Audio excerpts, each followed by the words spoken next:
네, 지금 소개받은 민주당 공익제보자 2호 신용한입니다. 제가 가로수길 예화랑에 대한 불법 선거사무소 운영 그 의혹을 최초로 공개드린 게 작년도 11월 첫째 주입니다. 10월 27일 날 명태균 씨 게이트 불법 여론조사 활용에 대한 것을 공개한 뒤에 바로 일주일 안 돼서 제가 예화랑 걸 말씀드렸는데 최근까지 진전이 없어서 오늘 다시 한번 소상히 말씀을 드리고 전반적으로 강하게 수사를 해달라라고 촉구드리겠습니다.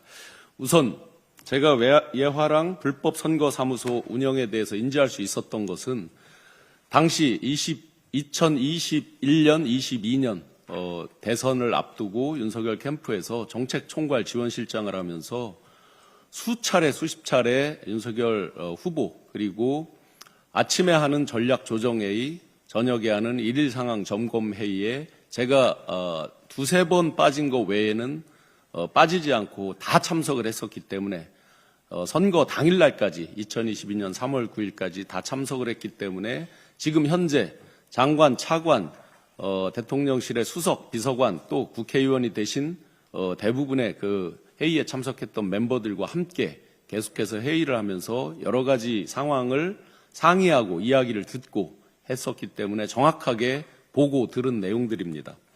당시에 선대 본부장급 인사들이 수도 없이 얘기한 바가 있습니다. 빨리 강남 가로수길 사무실에 가서 보고 드려야 되니까 정책에 대해서 빨리빨리 정리를 해서 달라 해서 실제로 아주 서둘러서 정리를 해서 드린 적이 있습니다. 그리고 그때마다 대부분의 그 본부장급 지금 이제 다 장차관급, 수석급, 비서관급 이렇게 되신 분들이죠. 뭐 실명 말씀 안 드려도 제가 기존에 공개드렸던 회의체 도표에 보시면 참석자가 누군지 다 사실상 나와 있습니다. 그분들께서 가로수길에 가서 빨리 보고 드려야 된다라는 말을 수시로 했습니다. 이에 대해서는 전 의원이었던 김용남 의원도 비슷한 이야기를 한 바가 있습니다. 그리고 캠프 내에서 지금 공기업의 간부입니다. 제가 실명으로는 말씀 안 드리겠습니다. 현재 공기업 간부 등등을 하다 지금 협회, 주로 정부랑 긴밀하게 움직이는 협회의 상근 부회장으로 있는 분께서 김용식을 아느냐? 그게 모릅니다. 김용식이 가장 윤석열 대통령이 친한 사람이고 그 장인어른 정상명 전 총장이 결혼식 주례도 쓰고 지금 늘 거기에서 사무실에서 회의하고 있는데 소개할까? 그래서 저는 거의 매일 대면 보고를 하고 회의를 하고 있던 관계였기 때문에 제가 소개받진 않았습니다. 이럴 줄 알았으면 소개를 받을 걸 그랬나 봅니다. 그리고 불법 사무소에 대해서 결정적으로 이준석 전 대표 지금 의원이 증언을 한 바가 있습니다.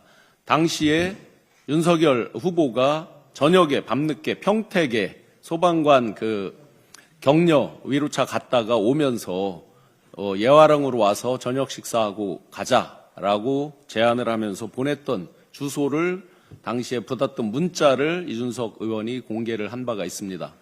주소가 강남구 가로수길 73번지, 강남구 신사동 532-3번지 정확하게 예화랑 맞습니다.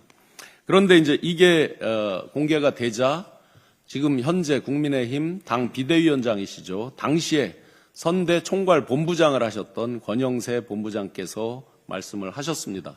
권영세 본부장께서는 모 언론에 저를 잘 모르는 것처럼 말씀하셨는데 저와 딱 17명만이 있는 단톡방, 단체 대화방을 제가 가지고 있습니다. 그 권영세 전 총괄 선대 본부장께서 말씀하시기를 밤늦게 평택에서 소방관들 등등을 위로하고 오는 자리에서 10시가 넘은 시각에서 당시 윤석열 후보가 여기 가서 밥 먹고 가자. 이준석 대표도 불러서 밥 먹고 가자. 등등의 이제 이야기를 했다고 합니다. 그러니까 이준석 대표는 그 연락 주소를 받고 거기로 막 출발을 하려고 했던 상황입니다. 그 상황에서 권영세 당시 총괄 본부장이 전화를 해서 오지 말라라고 얘기를 했다고 합니다. 추정컨대 당시에 사이가 안 좋았었고 잠시 화해를 했지만 본격적으로 사무실이 오픈되는 게 좀 경계가 돼서 아마 하지 않았을 것으로 생각이 됩니다. 그런데 이것을 이제 소명을 하다가 권영세 지금 비대위원장께서 소명하던 내용을 보면 이미 소명하는 내용의 모든 답을 말씀하셨습니다. 밤 10시가 넘은 시각에 여기로 와서 외부 음식을 시켜서 식사를 하자라고 얘기를 했습니다. 그런데 본인이 너무 늦은 시각이니까 오늘은 거기로 가지 말자라고 하면서 설득을 해서 그날 모이지 않았다라고 분명히 한 언론에 나와서 말씀을 했습니다. 사회자와 대담을 하면서 말씀을 했습니다. 자, 그러면 밤 10시가 넘은 시각에 여기로 와서 식사를 하자. 남의 사무실입니다. 분명히 이들의 주장에 따르면 예화랑을 쓰지 않았다. 상시적으로 쓰지 않았다. 그런데 분명히 예화랑에서 밤 10시가 넘은 시각에 외부 음식을 시켜 먹자. 남의 사무실에서 밤 10시가 넘은 시각에 외부 음식을 시켜 먹는 그런 사람이 있습니까? 정상적으로. 예를 들어 남이 쓰고 있다고 해도 어렵고 남이 안 쓰고 있다고 해도 어려운 게 상식입니다. 그래서 오늘은 거기에 가지 말고 그냥 헤어지고 집에 가서 먹자라고 원영세 당시 총괄본부장이 이준석 대표에게 이야기를 했다라고 본인이 말을 했습니다. 자, 거기로 모이지 말고 집으로 가자. 거기는 어디였습니까? 거기는 어디였습니까? 권영세 본부장이 지칭한 거기는 어디였습니까? 그래서 해명을 하는 답 속에 이미 모든 답을 이야기를 하고 있습니다. 여기로 와서 시켜 먹고 더군다나 외부 음식을 시켜 먹고 가자.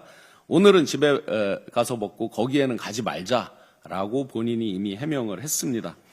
그리고 이철우 교수 말씀하신 대로 뉴스타파 등등과의 인터뷰에서 여러 차례 이제 그런 내용들을 알고 있다, 들었다라는 이야기를 했습니다. 이철우 교수께서는 다른 사무실, 양재동 사무실도 이야기를 하셨습니다. 자, 제가 제일 많이 들은 것은 거기서 TV 토론에 대한 준비 회의 등등을 이야기를 했습니다. 실제 저와 예를 들어서 공보 단장했던 김은혜 의원 등등은 TV 토론 당일날도 백업을 하면서 다 같이 모여서 그 백업을 했습니다. 백업이라는 게 뭐냐면 예를 들어서 발언을 실수했거나 알리백 이런 것들을 잘 응대를 못했을 때 사실은 이런 거다라고 하면서 지속적으로 TV 토론이 벌어지는 현장 외에 밖에서 그것을 언론에 해명하고 하는 일들을 했습니다. 그러면 제가 하나 묻겠습니다. TV 토론 연습 어디서 하셨습니까? 후보자와 TV 토론 전담 팀이 있었습니다. 전담의 책임자는 KBS 출신 황상무 전 앵커였습니다. 등등 어디서 TV 토론 연습 훈련 하셨습니까? 그에 대해서 제가 답변을 촉구드립니다.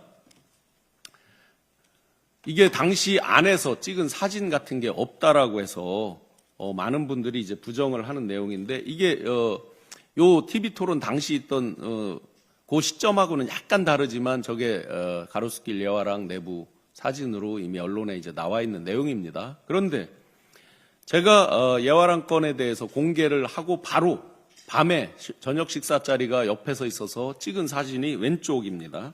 예화랑이라고 간판이 걸려 있죠. 11월 11일입니다. 작년도 11월 11일. 제가 11월 첫 주에 공개를 하고 밤에 저녁 약속을 끝내고 지나가다 찍은 사진입니다. 분명히 외부 간판도 걸려 있고 입간판도 걸려 있고 공개가 되어 있습니다. 들어갈 수 있습니다. 그 앞에까지. 그런데 11월 18일 김용만 의원님을 포함해서 민주당 의원님들과 현장을 갔을 때는 바로 오른쪽 사진입니다. 높게 사람 키높이보다 훨씬 높은 그 펜스를 쳐놓고 공사 중이라고 해서 다 가려져 있었고 이 사진에 안 나왔지만 그 뒤에 바로 뒤에는 그 안에 내부 물건을 급하게 버린 흔적들이 수북히 쌓여 있었습니다. 심지어 미술 작품도 거기에 쌓여 있었습니다. 그런데 이상한 것이 하나 있었습니다.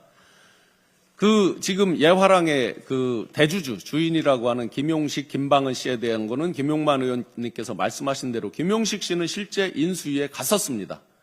배치가 됐었습니다. 그러다 중간에 개인 사정이라고 하면서 사라졌지만 속 사정은 다릅니다. 그 내부에서 직원과의 어떤 일이 있어서 사라진 것으로 이미 널리 알려져 있습니다.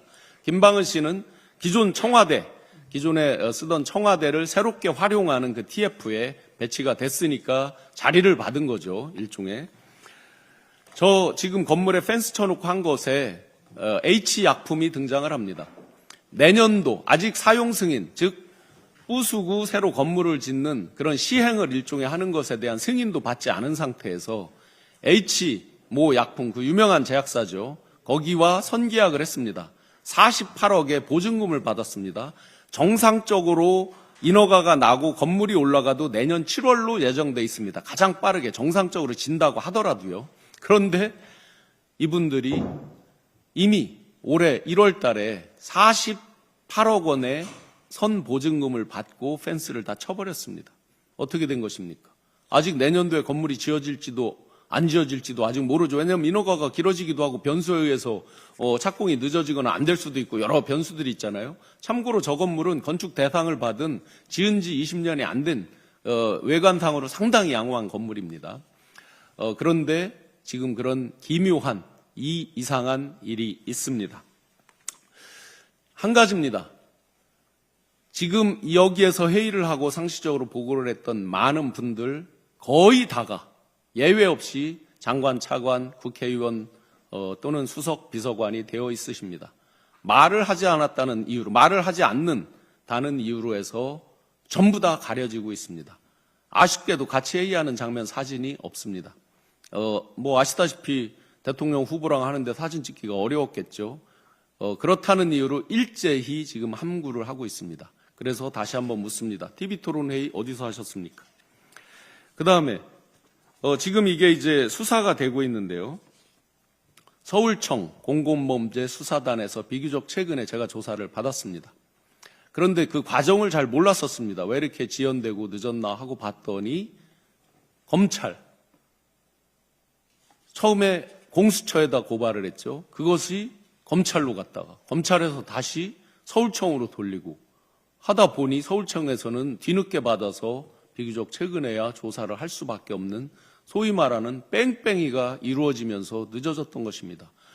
명태균 씨 건도 창원에서 하다가 처음에 이제 수사관만 있는 곳에 했다가 검찰이 하다가 다시 중앙지검으로 찢고 또 대구지방검찰청으로 보냈다 대구지방경찰청으로 보내고 하듯이 마찬가지로 여하란 건도 공수처에 갔던 거를 검찰에 갔다가 다시 경찰청으로 와서 서울지방경찰청 공공범죄 수사단에 비교적 최근에야 배당이 돼서 제가 기초조사를 받았습니다. 묻겠습니다. 왜 저에게 서류를 빨리 해달라 가로수길 예화랑 가서 보고해야 된다라고 말씀들을 하셨습니까? TV토론 준비회의 어디서 하셨습니까? 자, 여러 언론 매체가 확인 결과 중앙선관위에 신고되지 않은 사무실입니다. 그렇다면 불법 사무실입니다. 그렇다면 공직선거법의 정면으로 위배됩니다. 그리고 그들에게 자리를 주었습니다. 인수위에 들어갔고 청와대 세활용에 대한 자리를 주었습니다. 그렇다면 정치자금법 위반입니다. 공소시효, 공직선거법에 대한 공소시효 6개월입니다. 다른 사람들은 이미 다 2022년 3월 9일 대선이 있었고 그로부터 6개월 후에 다 공소시효가 끝났습니다. 그런데 윤석열 내란 우두머리 2달 동안 인수위 때 공소시효가 지났고 나머지 4개월이 남아 있었습니다. 그런데 대통령직에서 파면이 되면서 다시 공소시효가 지금 재개돼서 지금 3개월 며칠 정도 남아 있습니다. 빠른 수사를 촉구합니다. 공소시효가 어물쩡 하다 보면 공소시효가 지나가게 될 것입니다. 공소시효 내에서 빠른 수사를 촉구하고 엄정한 수사를 촉구합니다. 제가 조직도표랑 다 제출드렸습니다. 회의에 상시적으로 들어온 사람들 누군지 다 알고 있습니다. 그렇다고 그러면 빠른 수사, 엄정한 수사를 통해서 그들이 항상 민주당에 대해서 했던 얘기가 있습니다. 민주당 당사 팔아야 된다. 이재명 당시 대표 유죄가 되면 당사 팔아도 모질랄 수도 있다. 이거 빚 갚아야 된다. 토해내야 된다. 등등을 수도 없이 이야기했습니다. 397억 원입니다. 국민의힘에서 보전받은 선거비용 397억 원입니다. 그래서 엄정하고 조속한 수사를 촉구하는 것입니다. 그들이 그렇게 일방적으로 몰아붙이면서 장난치듯이 약올리듯이 했던 그 부분을 그대로 반사드립니다. 더 없는 거를 하라는 게 아니라 이제까지 나온 것들 그리고 수많은 사람들 증언하고 함구한다고 해서 수사 못할 바가 아닐 것입니다. 그 당시의 통신 기록들, 그분들의 위치에 대한 내용들, 통화 기록들을 보시면 충분히 다 체크가 가능하리라고 보고 이미 수많은 사람들의 증언과 진술이 있습니다. 빠르고 엄정한 수사를 다시 한번 촉구드립니다. 이상입니다.